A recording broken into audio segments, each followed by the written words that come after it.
Hello दोस्तों, स्वागत है आप सभी का आज के न्यू मार्केट एनालिसिस वीडियो में। आज है मंडे और आज देखते हैं मार्केट ने कैसे रिएक्ट करा। कल निफ्टी की एक्सपायरी होने वाली है ट्यूसडे 11 अगस्त। सो हम देखते हैं कि कल मार्केट में क्या क्या पॉसिबिलिटीज है, कल मार्केट किन तरीकों से रिएक्ट कर सकता है। सो सबसे पहले आज का मार्केट समझ लेते हैं, मार्केट ने क्या क्या करा और हमने कल येस्टरडे हमने क्या प्लान करा था, उस हिसाब से मार्केट मूव करा कि नहीं करा। ऑलराइट, सो सबसे पहले मैं आपको बता देता हूँ कि कल हमने समझने की कोशिश करी थी कि मार्केट में बाइंग स्ट्रेंथ नहीं दिख रही है, तो कहीं ना कहीं मार्केट में एक सेल ऑफ आता हुआ दिख रहा है बार बार। तो अगर हमको दिखेगा हायर लेवल्स पे वीकनेस, इसका मतलब कहीं ना कहीं एक सेलिंग प्रेशर क्रिएट हो सकता है और सेकंड हाफ में हमको सेलिंग देखने को मिल सकती है। सो मार्केट ने फर्स्ट जो सेलिंग स्विंग क्रिएट करा, उसके बाद मार्केट ने कोशिश करी उसको ब्रेकआउट करने की या फिर रिटेस्ट करने की, बट कहीं ना कहीं उस लेवल के आसपास जाने के बाद मार्केट ने फिर से एक छोटा मोटा सेल ऑफ करते हुए और आज की क्लोजिंग एक साइडवेज क्लोजिंग हो गई है। तो मार्केट में कोई बड़ा सेल ऑफ नहीं आया, बट मार्केट हायर लेवल्स को सस्टेन या ब्रेकआउट नहीं कर पाया। तो आज सेलिंग क्यों नहीं आई, तो उसके लिए सबसे इंपॉर्टेंट जो चीज आप लोग समझ सकते हैं और देख सकते हैं आज के मार्केट बिहेवियर में, वो ये कि आज मार्केट में जो बाइंग साइड में एक पुश आया था ये वाला, तो अगर ये पुश मार्केट में क्रिएट नहीं होता तो ये सेम कंसोलिडेशन जो मार्केट ने हायर लेवल्स पे किया है, ये same consolidation market lower levels पे करता। और क्योंकि लोअर लेवल्स पे करता तो कहीं ना कहीं सेलिंग हमको देखने को मिल पाती अगर ये सब लोअर लेवल्स पे होता है, क्योंकि फिर एक एग्रेसिव सेलिंग आने की प्रोबेबिलिटी बहुत ज्यादा हो जाती।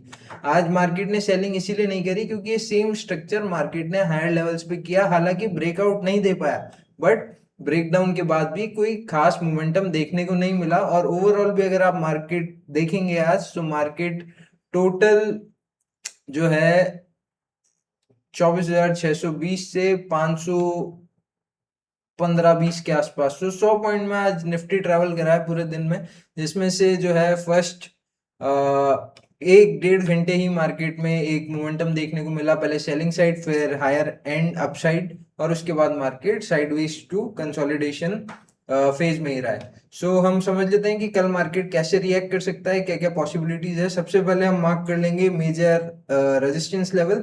सो हायर लेवल्स अभी जो रेजिस्टेंस है हायर लेवल्स पे वो है 24,670 और 80, ठीक है। और इम्पोर्टेंट सपोर्ट लेवल जो हम देख पा रहे हैं अभी विच इज 24,500। सो एक बात समझने की कोशिश करिएगा, जैसे कि मैंने कल भी कहा था कि बाइंग में स्ट्रेंथ नहीं है। सो अगर मार्केट को ऊपर की तरफ जाना है या फिर बाइंग आने वाली है तो हम उसको आने देंगे एक बार के लिए, क्योंकि मार्केट अभी भी कंफ्यूज सिचुएशन में है, कंफ्यूज सिनेरियो में है। और 2 महीने से 24,500 के आसपास, थोड़ा बहुत ऊपर थोड़ा बहुत नीचे, कोई भी एक डायरेक्शन अभी तक फाइनल नहीं हुआ है कि मार्केट का ट्रेंड करेंटली है क्या। सो ऊपर जाने की पॉसिबिलिटीज बहुत ज्यादा कम है, क्योंकि वनडे में अगर आप देखेंगे, ये देखिए वनडे में जो कैंडल फॉर्म हो रही है लास्ट मंडे के बाद से अभी तक पिछली 5 दिनों में एक भी बुलिश कैंडल हमको या कोई फॉलो अप कैंडल या कुछ भी हमको देखने को नहीं मिला। सो ये अपने आप में एक कंफर्मेशन है कि बायर्स में स्ट्रेंथ नहीं है, हायर लेवल्स पे अभी लोग परचेज नहीं करना चाहते। सो कहीं ना कहीं हमको एक दिमाग में पॉसिबिलिटी, जो मैक्सिमम पॉसिबिलिटी और प्रोबेबिलिटी है सेलिंग तरफ की, उसी को ध्यान में रखते हुए हमारे ट्रेड्स प्लान करने चाहिए। अब कल क्या क्या हो सकता है, कल हम मेजरली जो है सेलिंग साइड पे ही फोकस रखेंगे, क्योंकि कल निफ्टी की एक्सपायरी भी है, तो हो सकता है हमको एक बहुत अच्छा मोमेंटम मिल जाए, मार्केट ट्रेंडिंग हो जाए। देखते हैं कल क्या क्या पॉसिबिलिटीज हो सकती है। सबसे पहला सिनेरियो, अगर मार्केट कल फ्लैट गैप अप या गैप डाउन कुछ भी खुलता है, तो हमको क्या चाहिए कि हमको चाहिए मार्केट में एक सेलिंग प्रोबेबिलिटी। तो सेलिंग प्रोबेबिलिटी कभी भी हमको लोअर लेवल्स पे नहीं ढूंढनी है, हमको चाहिए कि हमें एक हायर प्राइसेस पे सेलिंग करने का मौका मिले। तो उसके लिए हमको चाहिए कि मार्केट फ्लैट गैप डाउन या गैप अप थोड़ा बहुत कुछ भी खुल के एक बार प्रीवियस जो रेजिस्टेंस लेवल्स हैं विच इज 24,620, इन लेवल्स के आसपास तक एक बार एक बाइंग स्विंग हमको देखने को मिले। छोटा मोटा ब्रेकआउट भी होता है तो कोई प्रॉब्लम वाली बात नहीं है, उसको हम होने देंगे। और उसके बाद जब हमको दिखेगा कि मार्केट में वीकनेस है, हायर लेवल्स या ब्रेकआउट मार्केट सस्टेन नहीं कर पा रहा है, तो कहीं ना कहीं लोअर हाइस के कंफर्मेशन पे हमको एक हायर पॉइंट पे सेल करने की अपॉर्चुनिटी मिलेगी। और ये बेस्ट अपॉर्चुनिटी होगी, क्योंकि इसमें जो फर्स्ट ओपन टारगेट रहेगा वो 24,500 का रहेगा, प्लस जो रिस्क टू रिवॉर्ड भी रहेगा अगर आप देखेंगे तो आपको बहुत इजीली कहीं ना कहीं 1:5, 4, 3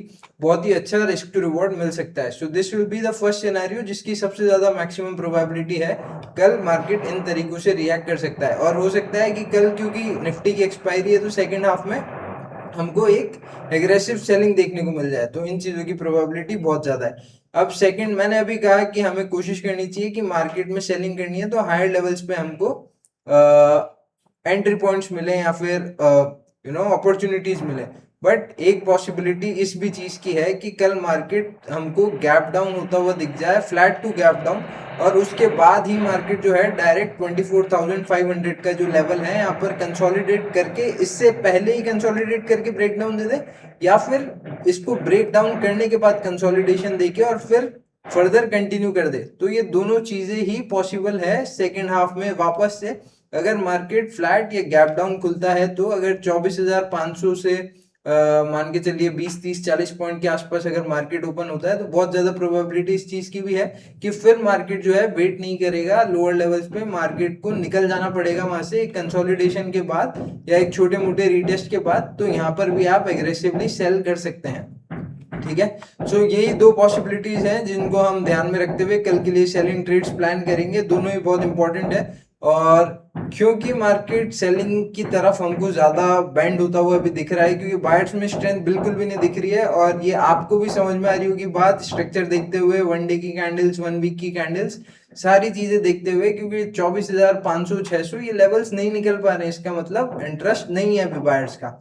तो हम फिर भी एक possibility, because this is stock market, तो यहाँ पर कभी भी कुछ भी हो सकता है। हम सेलिंग सोच के जाएं और हो सकता है कल मार्केट 400-500 पॉइंट बाइंग की तरफ ही चला जाए। तो उस प्रोबेबिलिटी को भी हम दिमाग में रखते हुए एक ही सिनेरियो जो है वो एक्सपेक्ट करेंगे, विच इज कि market flat gap up gap down कुछ भी ओपन हो 24,500 के आसपास मार्केट कंसोलिडेट करे, ब्रेकडाउन दे, तो उसके बाद हमको ऑब्जर्व करना है कि ब्रेकडाउन के बाद मार्केट में एग्रेसिव मूव आ पा रहा है कि नहीं। क्योंकि अगर यहाँ पर एग्रेसिव मूव नहीं आ पा रहा तो हमको वेट करना होगा जब भी हमको मार्केट कुछ इस तरीके का कंफर्मेशन दे दे, कोई डब्ल्यू पैटर्न टाइप या फिर प्रीवियस हाइस का ब्रेकआउट या रेजिस्टेंस का ब्रेकआउट, और जैसे ही मार्केट हमको दिखे कि एक हायर लोस क्रिएट कर रहा है अच्छे वॉल्यूम्स के साथ, गुड कैंडल्स के साथ, अच्छी क्लोजिंग के साथ, तो एक रिवर्सल एक्सपेक्टेड है ऊपर की तरफ भी। इस चीज की प्रोबेबिलिटी भी बहुत ज्यादा है, बट मैं आपको प्रेफर करूंगा कि अगर आप बाइंग साइड के ट्रेड्स लेने की सोच रहे हैं या फिर कोशिश करेंगे कल,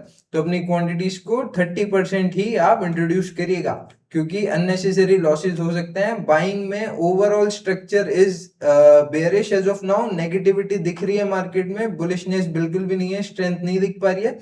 बट अगर ऐसा कुछ सिनेरियो होता है तो आपके मन में ये थॉट नहीं आना चाहिए कि यार मैंने जो है बाइंग इतनी अच्छी रैली मिस कर दी। आप डेफिनेटली उसको कैप्चर करिए रिस्क टू रिवॉर्ड, क्योंकि यहाँ पे भी आपको बहुत अच्छा मिल जाएगा। अगर आप लोअर लेवल्स पे बाय करने की कोशिश करेंगे तो नीचे बहुत छोटा रिस्क मिल जाएगा, और हायर एंड्स पे आपको 24,600, 650 ये सारे टारगेट्स आपको मिल सकते हैं। तो कहीं ना कहीं 1:3, 4, 5, 6 या उससे भी ज्यादा का आपको रिस्क टू रिवॉर्ड ऊपर की तरफ भी देखने को मिल सकता है। सो ये 3 सिनेरियोज हैं जो कल के लिए हाईएस्ट प्रोबेबिलिटी है। सेलिंग की तरफ ज्यादा फेवरेबल हैं हम, थोड़े से हमारा जो बायस है वो सेलिंग की तरफ ज्यादा है, but because we are a trader so हम मार्केट कंडीशंस को देखते हुए ट्रेड करेंगे। अगर बाइंग साइड में अपॉर्चुनिटी मिलेगी क्वांटिटीज को कम रख के ट्रेड करेंगे, रिस्क टू रिवॉर्ड फॉलो करेंगे, मनी मैनेजमेंट फॉलो करेंगे, और दैट्स इट गाइस। तो मिलते हैं कल के एनालिसिस के साथ। बाकी गुड डे, बाय।